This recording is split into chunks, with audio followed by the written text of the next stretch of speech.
तो मोदी सरकार के 5 महीने पूरे हो चुके हैं और इस मौके पर बातचीत करने के लिए हमारे साथ इस वक्त एक बेहद ख़ास शख्सियत यहाँ पर मौजूद हैं। जमीयत उलेमाए हिंद के प्रेसिडेंट मौलाना अरशद मदनी साहब हमारे साथ मौजूद हैं। मदनी साहब, 5 महीने पूरे हो चुके हैं मोदी सरकार को, किस तरह से इस पूरे कार्यकाल को देखते हैं? और पहला सवाल मेरा बड़ा दिलचस्प, आप महसूस करेंगे, 10 में से कितने नंबर देंगे सरकार को? नहीं, मैं नंबर देने की तो बहुत मैं कोई इम्तिहान लेने के लिए नहीं बैठा हूँ कि नंबर दूँ, लेकिन मैं ये कहता हूँ कि मुल्क अगर चलेगा तो इत्तेहाद और इत्तेफाक के साथ चलेगा, अक़लियत और अक्सरियत में भेदभाव करके नहीं चलेगा। जिस चीज़ को मैं तन्हा नहीं बल्कि मुल्क का हर आदमी देख रहा है वो ये है कि इस सूरत हाल के अंदर यूपी में मैं रहता हूँ, शहर शहर इस तरह के वाक़यात हो रहे हैं कि जिसके मुंह में जो आ रहा है वो कह रहा है, जो जी चाहता है वो योगी आदित्यनाथ की तरफ इशारा है आपका? मैं अब एक की तरफ नहीं 50 की तरफ इशारा है। ये सूरत हाल मुल्क को एक बारूद के ढेर के ऊपर खड़ी कर रही है। किसी वक्त भी कहीं कोई हंगामा हो सकता है, किसी वक्त भी आग लग सकती है, किसी वक्त भी दुकानें जल सकती हैं।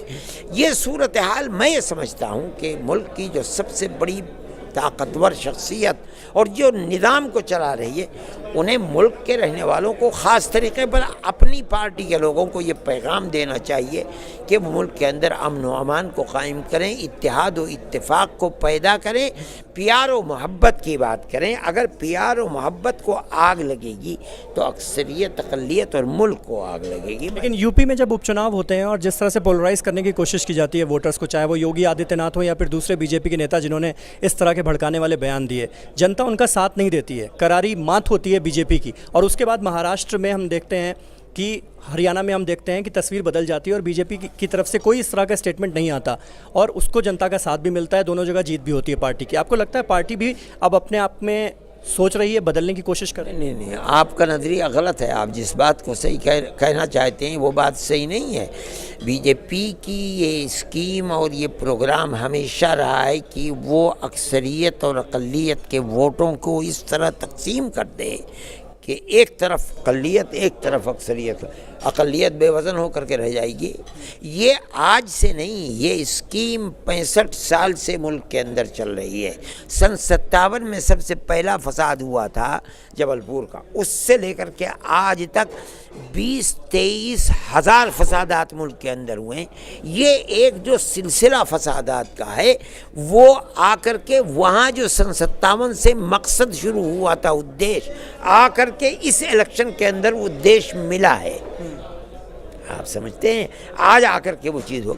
आपका ये समझना कि जनता उनको बाहर कर देती है, कबूल नहीं करती, नहीं, ये गलत है। यूपी में तो करारी मात हुई, लेकिन ना उपचुनाव कहाँ करारी मात? उत्तर प्रदेश के जो उपचुनाव हुए उसमें जनता ने नकार दिया, समाजवादी पार्टी को सारी सीटें गई। ये तो ज़िमनी इंतखाब है, लेकिन इससे पहले जो इलेक्शन हुआ है उसके अंदर क्या हुआ है? अरे भाई, जो मरकज़ी इलेक्शन हुआ है उसके अंदर तो सफाया हो गया है सबका। ये उसी का नतीजा है। ये जो दूसरी चीज़ हुई है, फिर जब मोदी सरकार की तरफ से ये नारा दिया जाता है कि सबका साथ सबका विकास, उस पर यकीन नहीं होता? मैं उसकी ज़मीनी हकीकत तो मैं नहीं देखता हूँ। हो सकता है आप देखते हो, मैं तो नहीं देखता हूँ। भाई लाए तो आप ही लोग हैं, अपने प्रोपेगेंडा करके। अब आप दीजिए उसका जवाब, मुझसे क्या पूछ। लेकिन एक बात ये कही जा रही है कि यूपीए सरकार से जब हम एनडीए सरकार की तुलना करते हैं, कहा यह जा रहा है कि ये उसके कंपैरिजन में काफ़ी मजबूत सरकार है, चाहे वो अमेरिका में हिंदुस्तान का रुतबा दिखाने की बात हो या पाकिस्तान को करारा जवाब देने की कोशिश हो। आपको लगता है ये एक अच्छी कोशिश हुई और उसका नतीजा में देखने को? नहीं, करारा जवाब पाकिस्तान को तो कांग्रेस इससे पहले बड़े बड़े जवाब दे चुकी है। क्या चीज़ है? ये तो कुछ भी नहीं है। पाकिस्तान को 2 हिस्सों के अंदर तकसीम करके ख़त्म कर दिया, एक तरफ मशरक़ी पाकिस्तान, एक तरफ मगरबी। आज दोनों मुल्क अलग हैं, एक तरफ पाकिस्तान, एक तरफ बांग्लादेश। आज कौन सी नई बात हो गई? आज तो कुछ भी नहीं हुआ है। ये कोई इसकी ये अहमियत नहीं। हिंदुस्तान की जो हैसियत है, जो ताकत है, और 65 साल के अंदर जो ताकत बनी है, उस ताकत के बनाने में कोई 5 महीने में मोदी सरकार की तोड़ी। यार भाई, ये तो कांग्रेस है जिसने 65 साल के अंदर हिंदुस्तान को यहाँ ला कर खड़ा कर दिया। और हुदूद के ऊपर जो कुछ भी आपको मिल रहा है, ये कोई मोदी सरकार का बनाया हुआ थोड़ा ही है। क्या आज उसको सुकड़ भलाई लेने के लिए कह दिया जाए कि मोदी सरकार ने जवाब करारा दे दिया? करारा जवाब देने की ये सलाहियत पैदा की है वो किसने पैदा की? इस सरकार ने थोड़ी पैदा की है।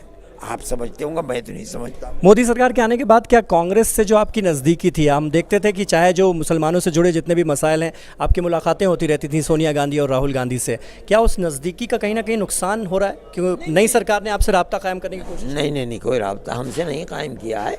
हमने उनको रिपोर्ट दी थी डाभेल के अंदर, गुजरात के अंदर फसाद की, और इसलिए भेजा था कि शायद वो इसका जवाब हमें दें। उन्होंने जवाब भी नहीं दिया। इसका मतलब ये है कि वो मुसलमानों के मसाइल की तरफ कोई तवज्जो नहीं करना चाहते हैं। हम अपनी जगह बैठे हैं, वो अपनी जगह हैं। बहुत बहुत शुक्रिया। ये थे मौलाना मदनी साहब जिन पर हम बात कर रहे थे, जिनसे कि 5 महीने नरेंद्र मोदी सरकार के पूरे हुए हैं, लेकिन जमीयत उलेमाए हिंद अभी भी जो सरकार का रवैया है मुसलमानों के प्रति, उससे नाउम्मीद ही नज़र आ रही है। समीर अब्बास, भास्कर न्यूज़, दिल्ली।